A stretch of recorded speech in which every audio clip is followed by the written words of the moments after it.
아침 일라디오.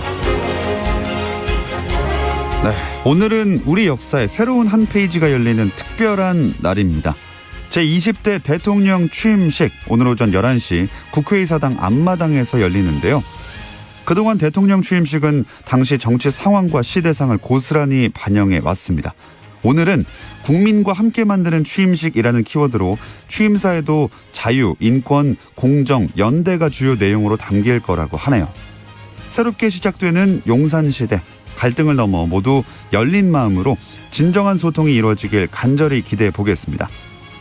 그리고 오늘 취임식 관계로 국회의사당 일대 주요 도로가 통제가 됩니다.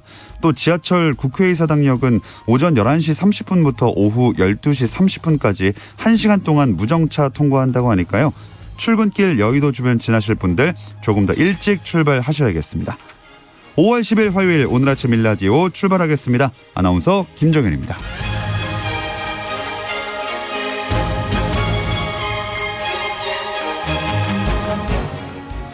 자, 오늘 아침 일라디오는 오늘도 생방송으로 함께 하겠습니다. 방송 참여하실 분들 단문 50원, 장문 100원이 드는 유료 문자 샵 9730 이용하셔도 되고요. 유튜브에 KBS 일라디오 공식 채널 검색하고 들어오시면 채팅창에 참여하실 수도 있습니다. 그리고 콩 어플리케이션에서도 일라디오를 보이는 라디오로 함께 하실 수 있습니다. 자, 우리 농수산물의 우수성을 제대로 살펴보는 시간, 오늘 아침 세상의 모든 농수산물 오세농. 이 맛있고 영양 많은 우리 농수산물, 제철에 먹어야 제맛을 느낄 수 있죠. 우수한 지역 특산물들을 만나보고 맛있게 먹는 법, 역사 속 이야기까지 우리 농수산물의 모든 것 함께 살펴봅니다. 그리고 오세농에 얽힌 여러분의 이야기도 기다립니다. 매주 토요일 이 보내주신 분들 가운데 추첨을 통해서 농촌진흥청에서 제공하는 웰빙 혼합 잡곡 세트와 모바일 커피 쿠폰 등 다양한 선물 드리겠습니다. 많이 참여해 주시고요. 우리 농수산물도 더 많이 애용해 주시기 바랍니다. 자, 그럼 오늘의 오세농 지금 바로 나갑니다.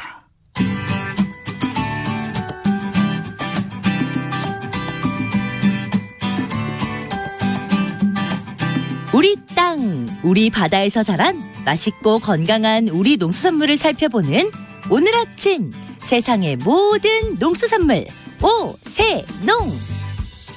안녕하세요. 성우 한희정입니다. 오늘 오세농의 주인공인 소라. 생각만 해도 은은한 바다 내음과 싱그러운 파도 소리가 느껴지죠. 바닷가에 가면 빙글빙글 쌓아 올린 듯한 딱딱한 소라 껍데기가 눈에 띄는데요. 실제로 귀에 대면 쏴쏴 파도 소리가 들리는 듯합니다. 소라는 맛도 좋지만 둘러싸고 있는 껍데기, 이게 아주 유용한데요. 잘 갈고 다듬어서 다양한 모습으로 변신하죠. 외투의 멋진 단추로 활용되기도 하고 바둑판 위에 흰색 돌로 탈바꿈하기도 합니다. 또 나전 세공의 재료로 활용되면서 장롱이나 밥상의 자개로 입혀지기도 하죠. 바닷가에 버려진 소라의 껍데기는 작은 개의 훌륭한 집이 되어주기도 하고 주꾸미를 잡을 때 어구로 사용되기도 합니다. 그리고 소라는 제주도를 상징하는 페류이기도 한데요. 조미미 씨의 삼다도 소식에도 등장하네요. 삼다도라 제주에는 아가씨도 많은데 바닷물에 씻은 살결 옷같이 귀엽더라.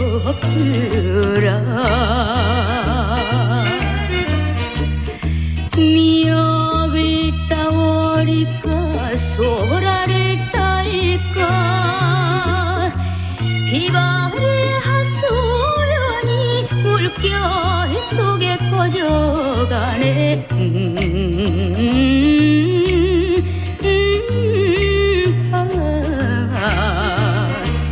물결에 꺼져가네. 이 노래를 들으니까 제주도의 푸른 바다가 생각나는데요. 제주 바닷가의 귀여운 소라까지 함께 떠올리시면서 상쾌한 하루 출발해 보시죠.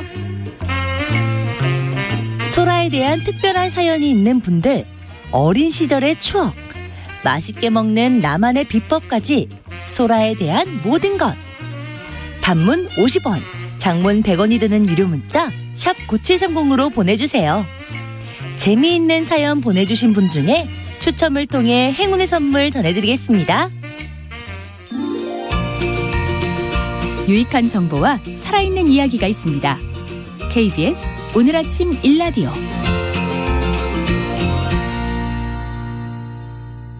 네, 농수산 뉴스로 이어갈게요. 한국농어민신문 이진우 기자 연결하겠습니다. 안녕하세요.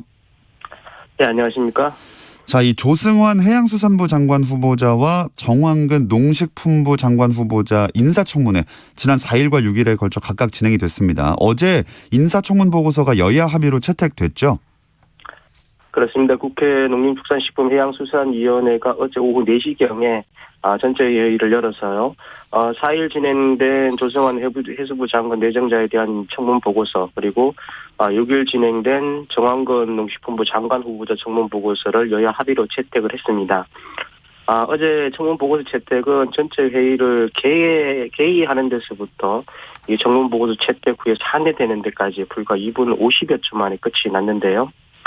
이 청문회 과정에서는 이런저런 논란도 있었고 또 자료 제출이 미진하다면서 정회가 이어지기도 했었는데 최종적으로는 여야 합의로 별다른 무리 없이 청문 보고서가 채택이 됐습니다. 네, 상당히 빠른 시간이었는데 청문회에서는 어떤 내용에 대해서 의원들 질의가 주로 이루어졌을까요? 농식품부 장관, 해수부 장관 후보자 청문회에서는 공통적으로 포괄적, 점진적 환태평양 경제 동반자 협정, CPTPP에 대한 입장을 묻는 질문, 그리고 대응을 또 어떻게 할 것인지가 관건이 됐었고요. 농식품부 후보자에 대해서는, 장관 후보자에 대해서는 지난 수학기 이후에 지속적으로 하락하고 있는 쌀값 대책, 그리고 윤석열 정부가 공약한 농업직불금 5조 원 확대 정책에 대한 질의가 이어졌습니다. 그리고 해수부 장관 후보자를 대상으로는 해상 풍력 발전 사업에 대한 대책을 묻는 질문이 이어졌는데요. 이런 정책 부분 질의는 이런 내용들이 중심이 될 것이라고 예상을 했던 것인데 실제로도 그렇게 됐습니다. 네. 역시나 CPTPP에 대한 우려가 컸던 것 같네요. 그렇습니다. 6일 열린 농식품부 장관 후보자 청문회에서 김선교 국민의힘 의원이 제기한 내용이 좀 충격적이었는데요.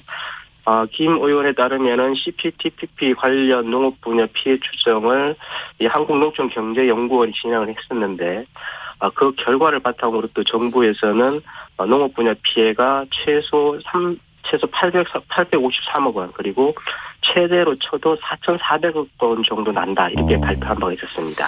자, 최대 4,400억 원.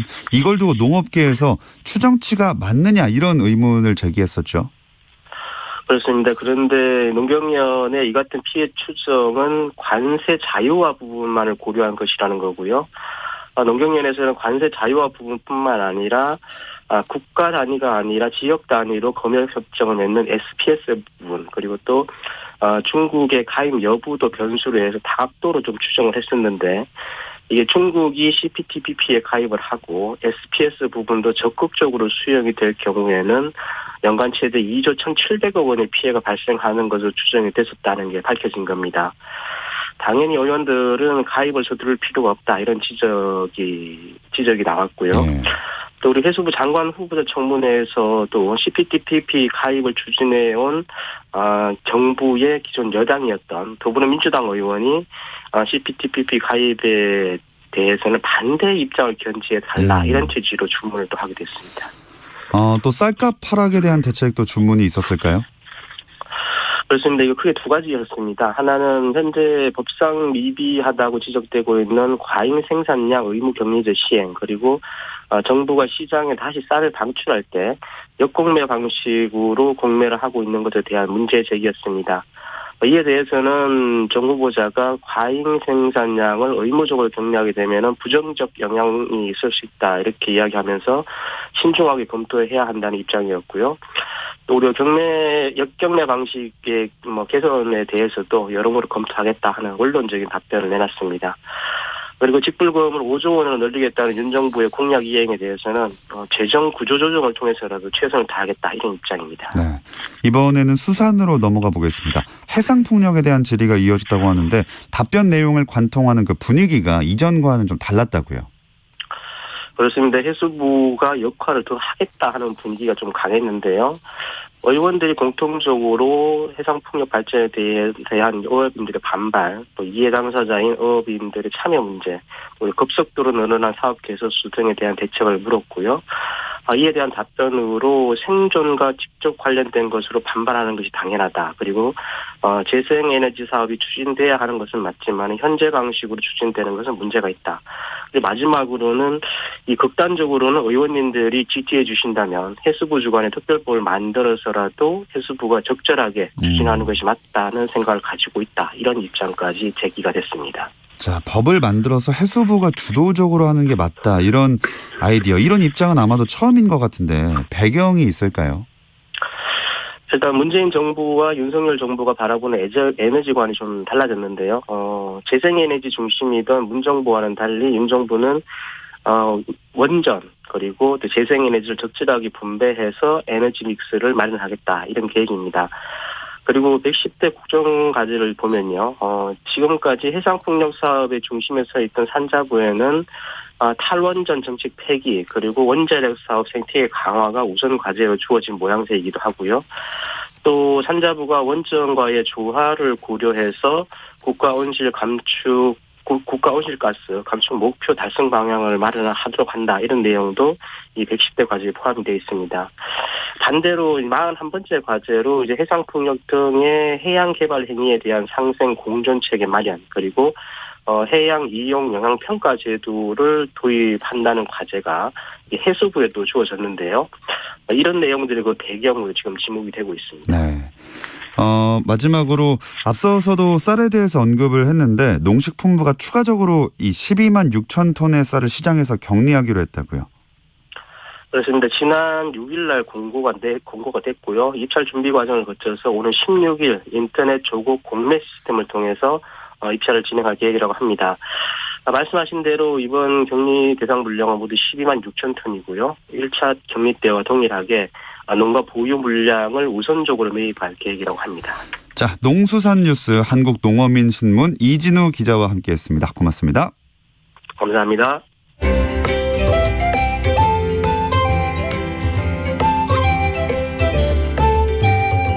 상쾌한 하루의 시작. KBS 오늘 아침 일라디오. 도시 동부들의 텃밭 가이드, 오늘도 수원 씨앗도서관 박영재 관장 나오셨습니다. 안녕하세요. 네, 안녕하세요. 네, 반갑습니다. 오늘 텃밭 관련해서 궁금한 점 있으시면 단문 50원, 장문 100원이 드는 유료 문자 샵 9730으로 바로 문자 보내주시기 바랍니다. 저희가 자세하게 답변을 해드릴게요. 일단 오실 때 오늘 여의도 주변이 교통 통제가 되고 있는데 안전하게 잘 오셨네요. 네, 오늘 뭐 아침이라 교통량이 많지 않아서 잘 왔습니다. 다행입니다. 또 얼마 전에 관장님이 이 KBS ETV 굿모닝 대한민국 라이브 거기 출연하셔서 보신 분도 좀 많으실 것 같거든요. 씨앗도서관 찾는 분들도 많아졌겠어요? 네. 수원 씨앗도서관 소개하는 그 방송이 있어서 그런지 찾는 분들도 많아졌고요. 또 방송을 통해서 토종 씨앗을 나눠주는 모습을 보시고 문의도 굉장히 많아졌습니다. 네. 오늘 아침 일라디오 청취자분들도 오셨는데 50여 가지 중에서 3가지만 이렇게 선택할 수 있다는 말에 가족 전체가 방문한 경우도 있어서 종류를 늘리기 위해서. 네, 많이 웃었습니다. 제가 농사짓느라 항상 씨앗도서관에 있지 않아서 방명록에 응원 메시지를 남겨주신 분들도 많았습니다. 나눔에 가신 토종 씨앗들이 농사가 잘 돼서 다시 씨앗도서관으로 되돌아올 수 있었으면 하는 바람입니다.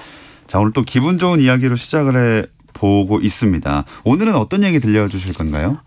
주말 농장에 가면 도시농부들이 가장 먼저 하는 일이 물 주는 물조리개를 찾는 겁니다. 그리고 올 때마다 물을 주고 가죠. 예. 그렇지만 물 주는 시기라든지 방법, 시간 뭐 이런 여러 가지가 에 대해서 좀 알아보는 시간을 좀 가져야 될 것 같습니다. 물주기라는 게 언뜻 생각하면 쉬울 것 같지만 실패도 많이 하겠죠? 네. 시기가 굉장히 중요한데요. 요즘 한창 마늘과 양파가 커가는 중입니다. 5월 중순까지는 웃거름을 주시고 지금부터는 비가 오지 않으면 일부러 물을 주어야 마늘이나 양파의 크기를 키울 수가 있습니다. 마늘이나 양파 주변에 흙을 긁어서 물이 잘 스며들도록 해야 하고요. 완두콩의 경우도 꽃봉오리를 맺을 준비를 하고 있습니다.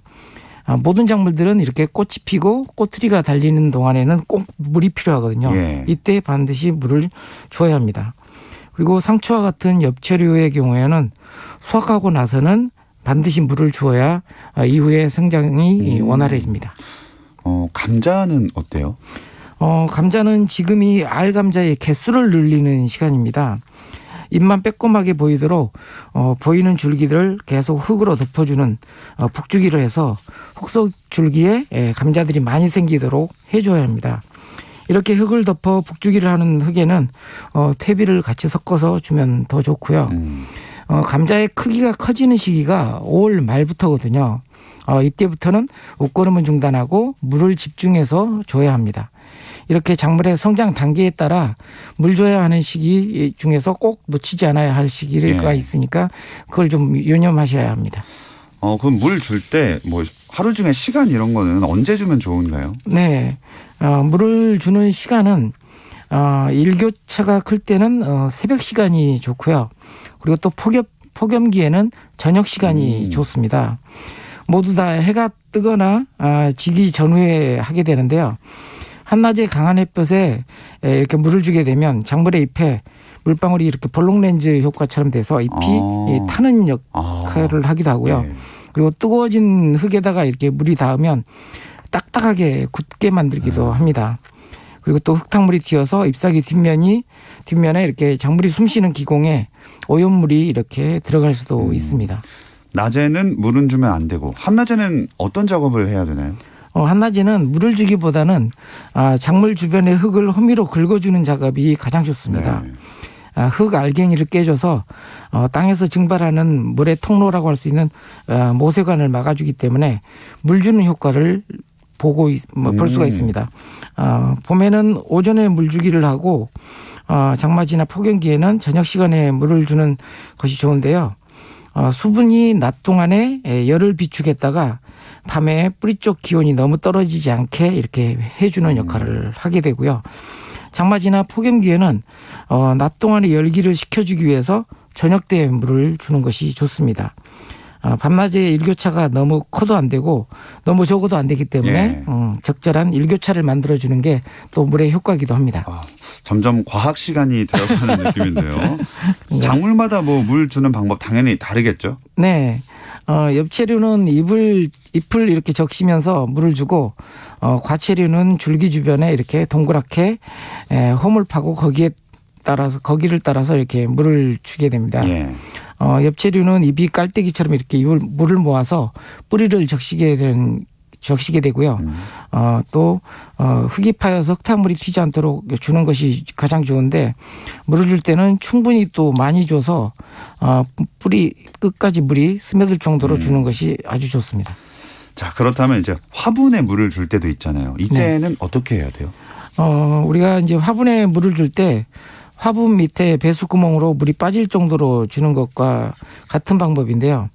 식물의 뿌리에서 나오는 배설물들이 충분히 씻겨 내려갈 수 있도록 해야 합니다.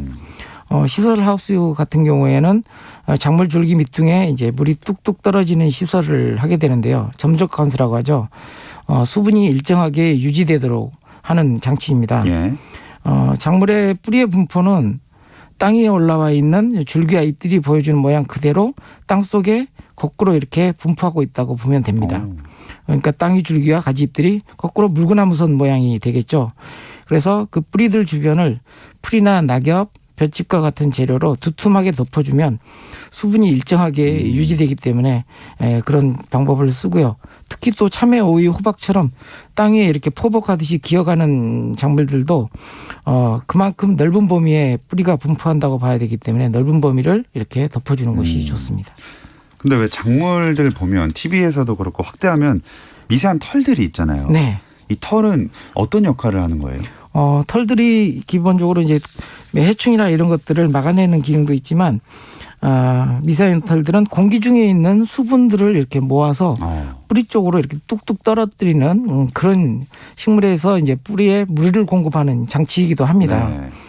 그래서 작물이 쓰러지지 않고 똑바로 자랄 수 있도록 관리하는 것도 작물 스스로 물을 모아서 자기 뿌리에 내리는 그런 방법이 될 수 있습니다. 네. 자, 청취자분들의 질문도 많이 보내주셨는데 몇 가지 궁금증도 한번 풀어볼게요. 일단 9510님이 식물이 비료 흡수하고 서너 주 후에 수확해야 한다고 하셨는데 자세히 알고 싶습니다 하셨거든요. 네.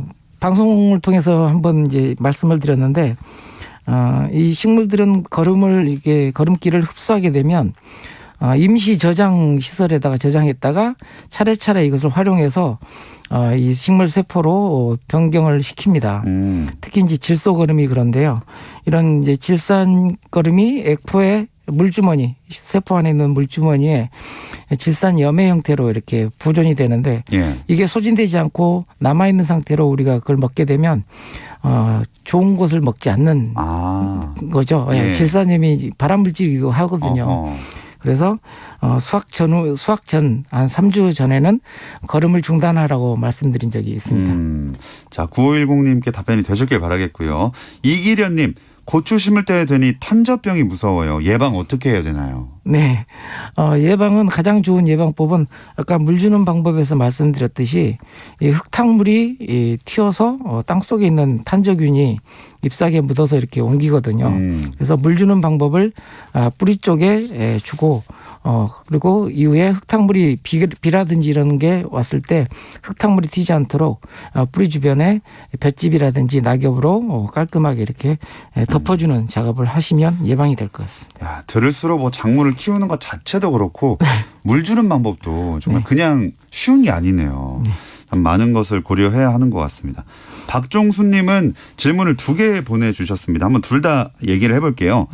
잎채소에 구멍 나고 벌레 먹은 게 보입니다. 전 식초나 막걸리, EM 발효액을 사용하는데 해충 박멸하는 법 좀 가르쳐 주세요. 네. 그 해충 박멸하는 법 하니까 굉장히 무서운데요. 네, 박멸하는 법은 없습니다. 없나요? 그게 더 무서운데요. 네. 네, 해충을 박멸하다 보면 또 우리한테 유리한 천적도 이렇게 박멸하는 방법이 되기 때문에 가급적이면 재배적인 방법으로 우리가 농사 관련해서 지켜야 될 원칙들 몇 가지를 이렇게 계속 지켜나가는 거 굉장히 중요하고요. 이미 이제 생겼다고 한다면 그때는 이제 이런 식초라든지 뭐 이런 것들도 좀 도움이 됩니다. 근데 반드시 지켜야 될 게 이게 희석 비율이에요. 식초 같은 경우는 500대 1로 희석을 해야 되거든요. 500대 1. 네, 이런 방법들이 굉장히 어렵습니다. 그리고 잎채소에 구멍이 난 것은 아마 이제 십자가 뭐 그 배추라든지 이런 작물이었을 것 같은데 이런 구멍이 나게 하는 작물들의 벌레는 눈에 보입니다. 네, 눈에 보이기 때문에 잡아주시는 게 오히려 더 나을 것 같습니다. 부지런히 직접 잡아라. 네. 알겠습니다. 그 방법이 더 나을 것 같습니다. 너무 막 다 없애려고 해도 또 좋지 않은 거군요. 박멸. 또 이제 이 질문이 있습니다. 텃밭 옆 주인이 제초제 많이 사용하는데요. 빗물에 쓸려 넘어올 때도 있습니다. 농작물 먹어도 되는 건지 궁금합니다. 네. 이웃을 잘 만나야 된다는 걸 이렇게 알 수가 있는데요. 네. 새로운 걸 깨닫네요. 네. 저도 이제 제초제를 많이 뿌리는 분들이 계셔서 가능하면 중간 이제 그 장벽을 만듭니다.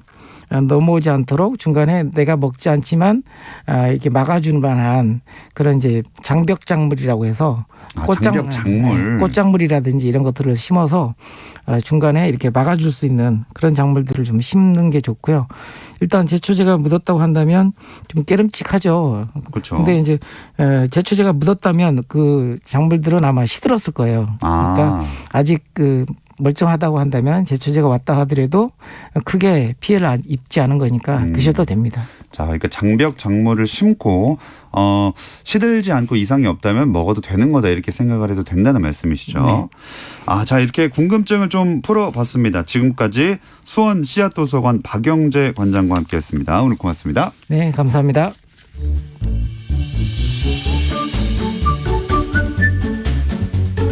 아침을 여는 기분 좋은 습관. KBS 오늘 아침 1라디오.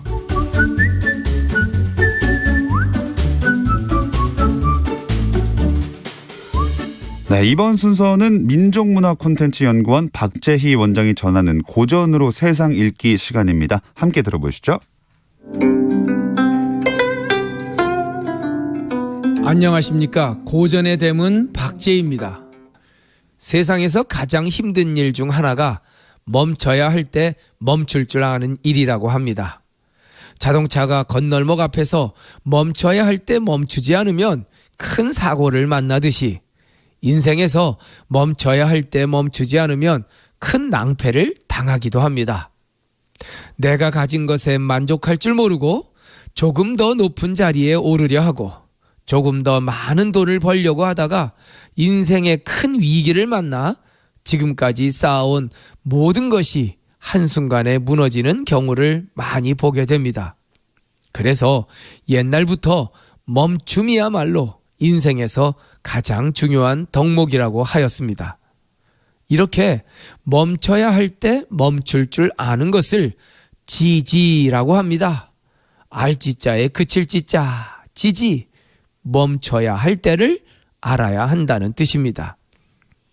특히 만족을 모르고 가서는 안 될 길에 들어서서 말년에 큰 낭패를 당하면 평생 이루었던 성공이 한순간 무너지기도 합니다. 성공과 부에 대한 욕망, 멈출 줄 모르면 자신을 망치고 인생까지 망치는 결과를 가져올 수도 있습니다. 지족불욕이요 지지불태라. 만족할 줄 알면 욕먹지 않을 것이고 멈춰야 할 때를 알면 위태롭지 않을 것이다.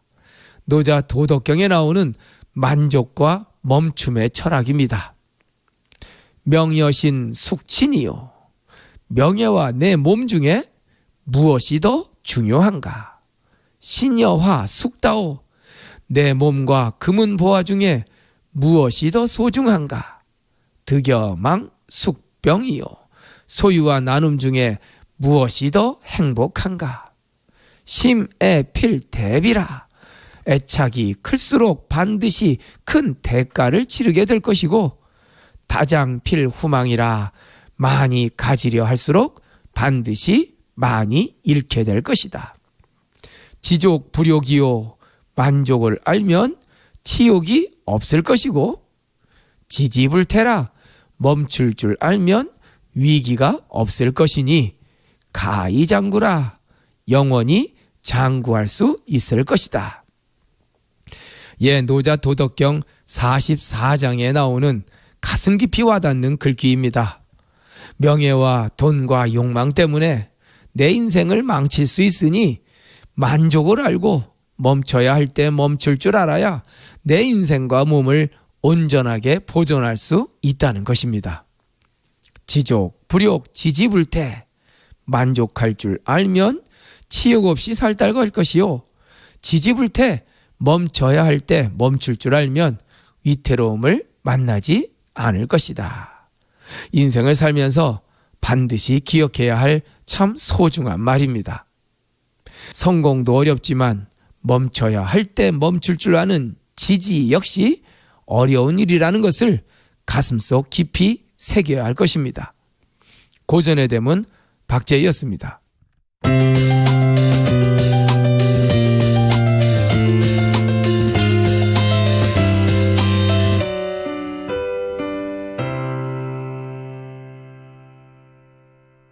KBS 오늘 아침 일라디오.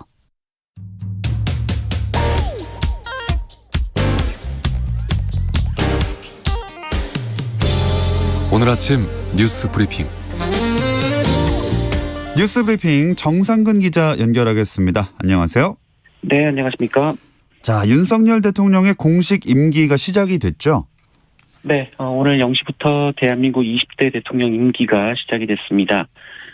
윤석열 대통령은 군 통수권을 이양받고 바로 용산 집무실에서 국가위기관리센터 상황실에서 합동참모본부의 보고를 받는 것으로 임기를 시작을 했습니다. 윤석열 대통령은 오늘 오전 10시 이 국립서울현충원을 참배할 예정이고요. 이후 11시부터 1시간 동안 국회에서 취임식을 갖습니다. 이후 이 새로 마련된 용산 대통령 집무실에서 업무를 이어가는데요.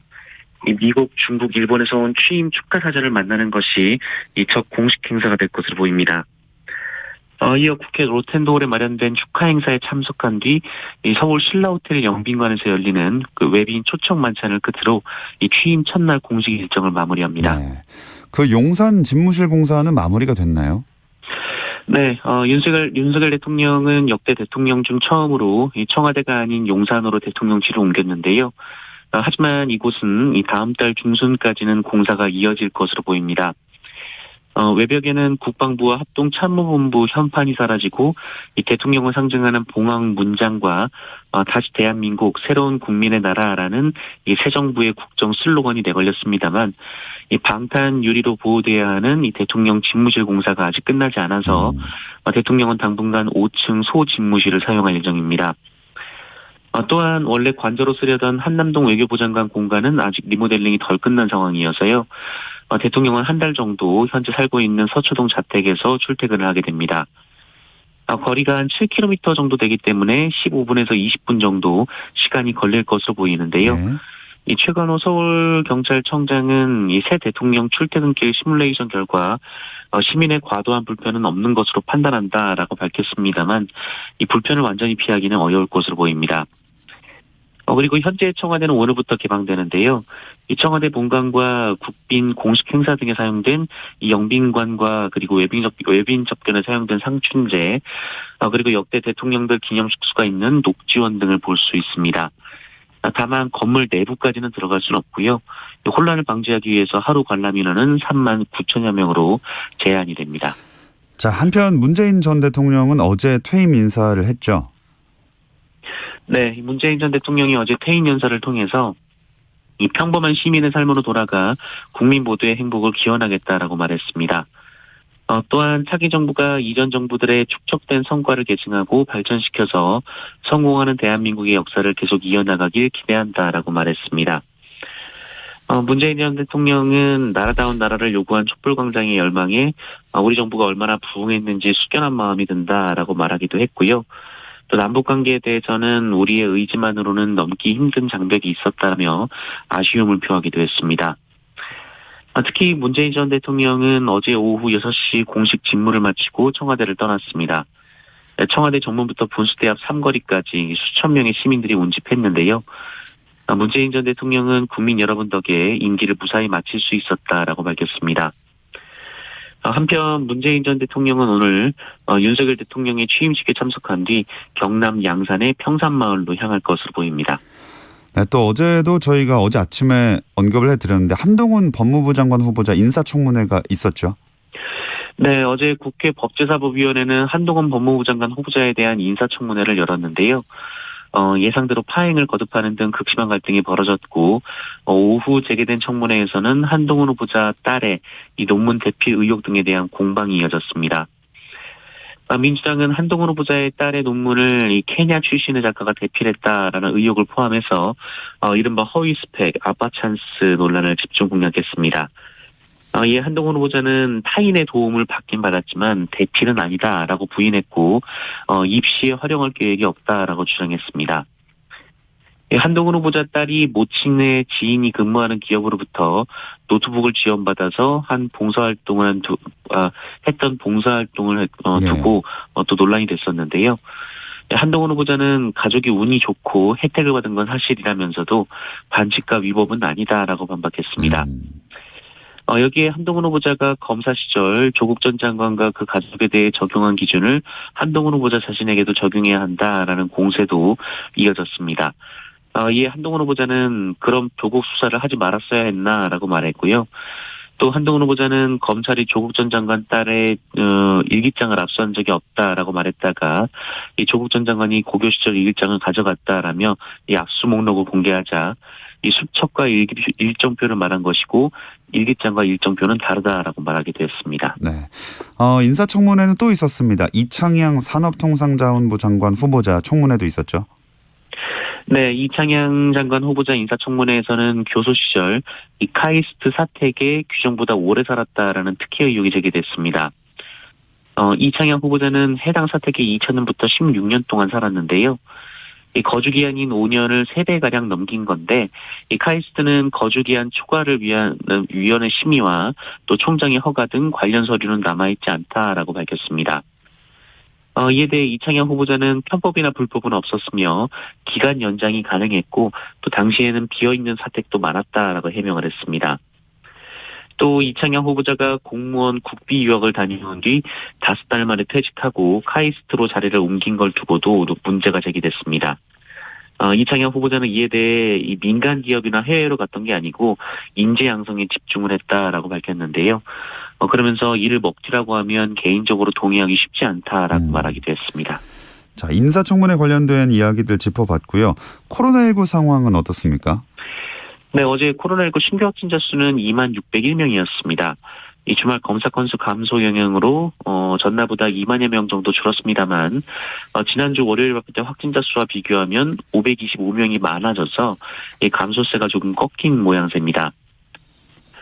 정부는 유행 감소 추이가 둔화되는 경향이 나타나고 있다라면서 이런 상황이 계속될지는 이번 주를 지켜봐야 한다라고 말했습니다. 다만 당분간 확진자 수가 급격히 증가하는 상황은 없을 것이다라고 밝혔습니다. 오늘은 지난주와 비슷한 4만 명대 후반에서 5만 명대 확진자가 예상이 되고 있습니다. 한편 위중증 환자는 421명으로 400명대가 열흘째 이어지고 있고요. 사망자는 40명으로 두 자릿수가 이어지고 있습니다. 네. 이번에 좀 안타까운 이야기를 하나 해보겠습니다. 격투기 체육관 다니던 중학생을 이 40대 관장이 중상을 입혔다고요. 네, 전남 여수에서 40대 킥복싱 체육관 관장이 중학교 2학년인 원생에게 스파링을 하자면서 폭행한 사건이 있었습니다. 이 학생은 관장이 친구와 스파링을 하던 자신에게 붙어보자라고 했고 이를 거부하며 헤드기어를 벗었는데도 공격을 이어가겠다며 보호장구 착용을 강요했다라고 주장했습니다. 결국 스파링이 이루어졌는데요. 이 학생은 계속된 관장의 공격에 생명의 위협을 느꼈다라고 주장하면서 멈춰달라라고 요구를 했다고 하고 심지어 무릎을 꿇고 못하겠다라고 했음에도 이 폭행이 이어졌다라고 주장하고 있습니다. 이후 총 4분간 2라운드의 스파링이 끝난 뒤에야 관장은 공격을 멈췄다라고 하는데요. 학생은 호흡곤란과 가슴 통증으로 다음날 병원을 찾았고 오른쪽 갈비뼈 4개가 골절됐다라는 진단을 받았다라고 주장했습니다. 이 관장은 취재진에게 아이 태도가 불량해서 교육 차원에서 스파링을 했고 학생이 동의를 했다라고 주장했는데요. 학생이 다친 건 사고일 뿐이라면서 자신도 발을 밟혔다고 주장했습니다.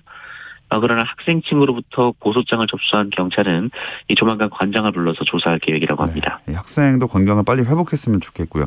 또 만취한 남성이 여성을 폭행하는 사건도 있었죠. 네, 지난달 29일 충남 논산에서 벌어진 일인데요. 이 만취 상태 20대 남성이 공원을 산책하던 50대 여성을 이유 없이 밀쳐서 넘어뜨렸고 이 여성은 한쪽 팔과 다리에 마비가 오고 이 불안장애 증상까지 생겼다라고 호소하고 있습니다. 경찰이 구속영장 신청을 검토했는데 이 피의자가 범행을 인정했다라는 점에서 불구속 조사를 벌이고 있는데요.